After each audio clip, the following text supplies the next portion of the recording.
তোমার Facebook page আমি দাঁড় করাই দিব। যেসব কন্টেন্ট ক্রিয়েটর তোমাকে ভিডিও বানায় ডলার কামাইছে, এই মাসে আমরা বাইর হই আপা, আমরা চলেন এখান থেকে যাই।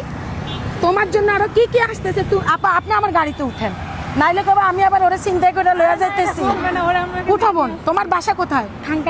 উঠো, তুমি সামনে বসো। এই মেয়েটি ঢাকা শহরে ফুল বিক্রি করে থাকেন, কিন্তু এই ফুলের দাম হচ্ছে 120 টাকা। এই মেয়েটিকে এই ভদ্রমহিলা 100 টাকা দিয়ে চলে গেল।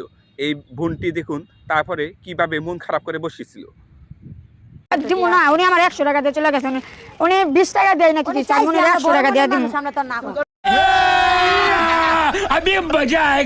এই মেয়ে ফুল বিক্রি করে, এই মেয়ে ফুল বিক্রি করার সময় এক কাস্টমারের সাথে একটি কাহিনী ঘটে গেছে। সেই কাহিনীর জন্য এই মেয়েটির আজকে কপালটা খুলে গেল। দেখুন এই মেয়েটি কিন্তু ফুল বিক্রি করতেছে, হঠাৎ করে এক ভদ্র মহিলা তার কাছ থেকে একটা ফুল কিনে, তারপরে এই মহিলা 120 টাকার জায়গায় উনি 100 টাকা দিয়ে দেয় আর 20 টাকা মাফ করতে বলে।